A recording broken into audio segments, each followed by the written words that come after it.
and knowing the inner workings. That's why I didn't. Alrighty. And you don't have time for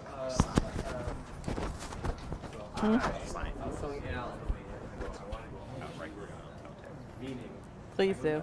How's your friend? Which one? Renee. My friend. Are you guys married? No. No. Goldie Hawn, Kurt Russell thing. It's a what? A Goldie Hawn, Kurt Russell thing. How is she? She's I haven't seen her in so Yeah, long. she's doing well. Okay. Nothing but the highest regard for you and the work you do. Oh. And we make a point of watching your show. Is it set? When is it? Oh, thank you. See many of those. I love it. That's my passion project. It's a great show. I appreciate it. Appreciate it. Appreciate it. I wanted to see Jerry Livingston play more, but Yeah, I can do it. I do it once a month. I mean, it's hard to do more. But trust me, we've seen a lot of those shows. Great. We make a point of watching them. I appreciate it. Oh my God, that's Jerry Livingston. Keeps me going. Yeah, man. Jerry. Jeez. Yeah. Jerry, yeah. I've never met him. No. Nope. I've never seen him actually play. Oh, Maybe you're kidding me. I don't think I've ever seen him play live. And just you're talking like a musician. Yeah. Who's a guitar center. Who's a guitar center like multiple times. Yeah, a friend of mine is also a bass player. He, Do you have a pen in here? yeah. I mean, I saw. I'm letting you go in my purse. And it's being recorded, my audio. What is it? A lot of stuff is in there. Wow. Some things that you can and cannot. Hey guys, we're still waiting for Crystal. My mother told me when I was a kid, never go to women's purse because you would be shocked at what you would find. I mean, I've seen like when I first got here, I saw like Appleby. What's his name? Do I have IFB? No, I don't have IFB. I thought you weren't going live. That's the last thing you told me before. I didn't. No, I know we're carrying this live. I don't know. I was not told that I was not. You know what? I just happened to be driving down Main Street and I said, oh, I can't stop edit in here there because my and see if computer- We're going back. We're not staying here. He was on the radio. I have a feeling that things are getting changed in the middle of it. And Well, let me just call and see what the issue is. Cuomo's responsible, basically committed murder with those, what you call it, short of that. no, he Oh, no, committed the murder nursing home because of the for- nursing homes. Yeah, that's murder. And I think, what about the 600,000 people that Trump killed? Yeah, really. Want to go the same Yeah. thing.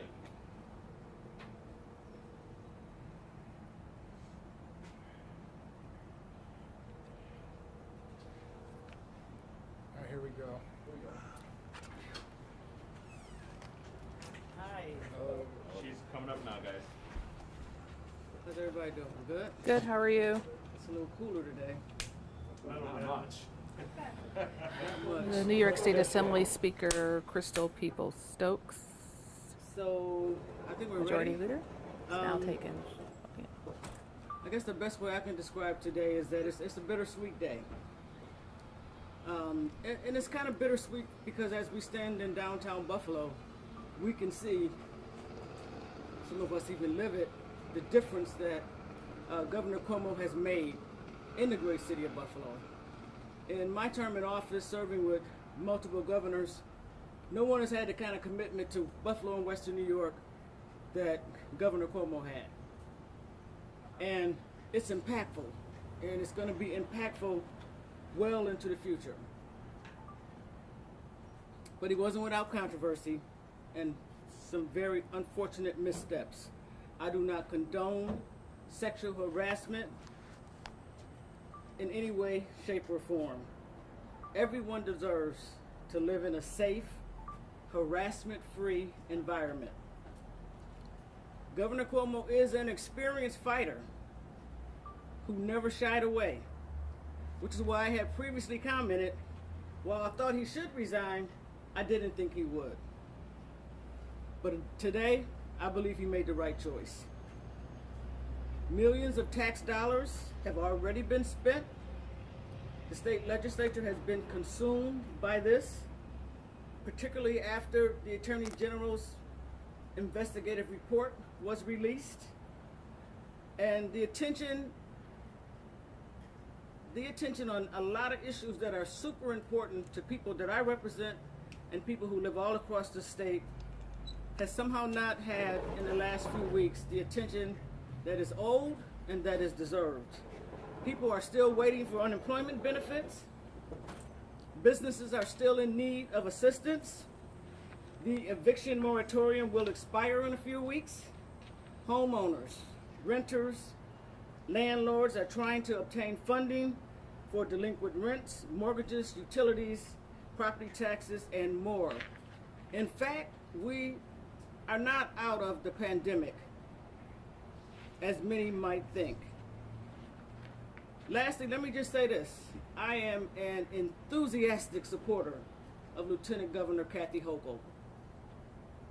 In 1998, when I was running for Congress, Hamburg happened to be a part of the district in which I was a candidate. Kathy Hochul was the only Democrat who was willing to walk me through her community as a candidate supporting the same values, principles, and ideas that Democrats supported then, and that in many cases we still do support. She has built a stellar career, not just as a town council member, but as a county clerk and as a congresswoman, and 6 years as lieutenant governor.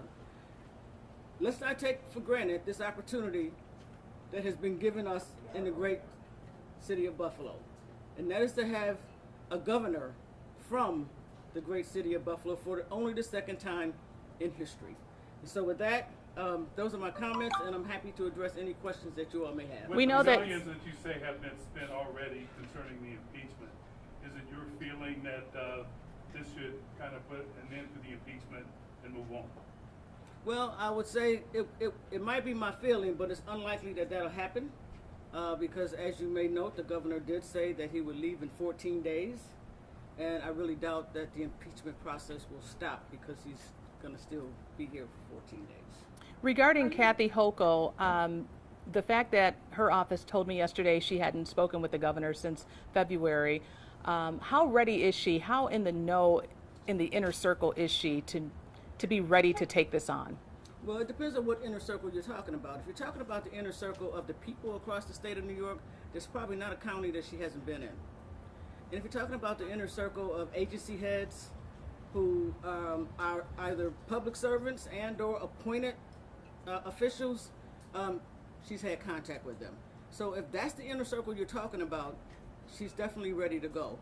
If it's the inner circle of the executive staff, perhaps not. But then I don't think that that's what qualifies you to be ready. I think everything else that's in her background and her experience qualifies her to be ready, and she will be. Have you reached out? Has she called you, or have you called her yet? I have spoken with her on a couple of occasions. Since the announcement? Not since the announcement, no. How worried are you with those 14 days of the work that might still be on his desk that he might attempt to do? Any bills, anything like that that's left over, or will it be this transition immediately with Kathy? Well, I'm not worried about him doing anything that would be harmful to the New York State taxpayers. I have a personal relationship with a lot of his government officials, and I have a few things on this table that I would like to see move. I will be calling them to see that happen. And what about the damage that his situation has caused for the state? Does that leave behind any type of damage, any facing civil lawsuits that the state would be responsible for? Well, it could possibly be some lawsuits. I mean, there are a couple of the victims from the sexual harassment issues that have already gone and spoken with district attorneys, and there are 4 district attorneys who are already pursuing their opportunity to litigate, and they may do that. That would be their call. But would the state be responsible for any of that? Well, I don't think the state should be responsible for it, but you know, I'm not a lawyer, and I'm not going to be able to defend the governor or anyone else on legal issues. But I do not think that the average taxpayer should be responsible for things that go on in the future, particularly after the governor has decided that he is going to leave, and he will be gone, and maybe it'll happen even quicker than 14 days. What do you think was the tipping point? Because I know last week when we spoke, you said you didn't think he would do it. What do you think did it for him? Well, I'm not really sure, but if I'm thinking about my own family and, you know, how this impacts on families, probably was his mother. I mean, understanding, because as I said earlier, he is a fighter.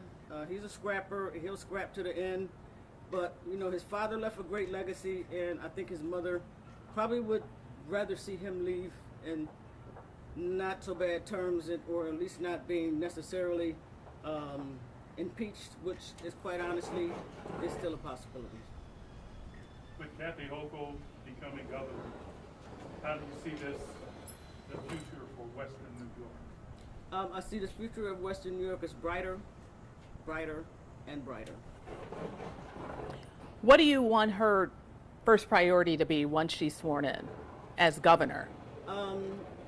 Well, one of her first priority, just on an issue that I've been working on for like 8 years, is to ensure that there is a proper board in place for the Office of Cannabis Management, so that they can begin working on the regulations that will set up the opportunity for that to happen.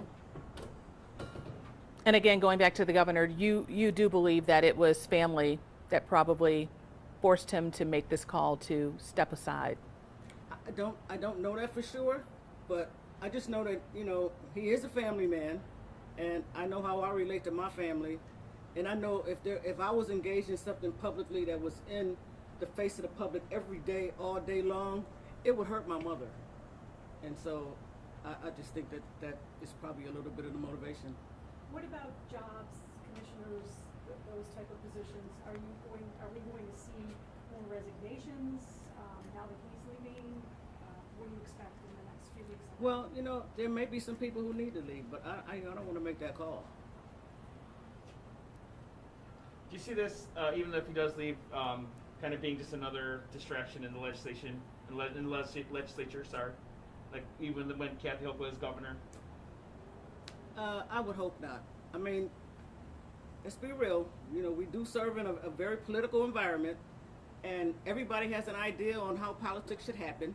Whether they've ever even thought about being elected, they have an idea and they put it up on Twitter and et cetera every day. And so the fact that if politics are going to go away, no, they're not. And as a matter of fact, this just grows it, and it helps you understand where we are in society today. It used to be a time when politics was driven just by your coverage. Politics is not just driven by that anymore. It's driven by everybody who has a computer, even if it's a smartphone. Last question. I think we're good. Thank you. Thank you, Majority Leader. Thank you. You're so welcome. You all have a great day. You too.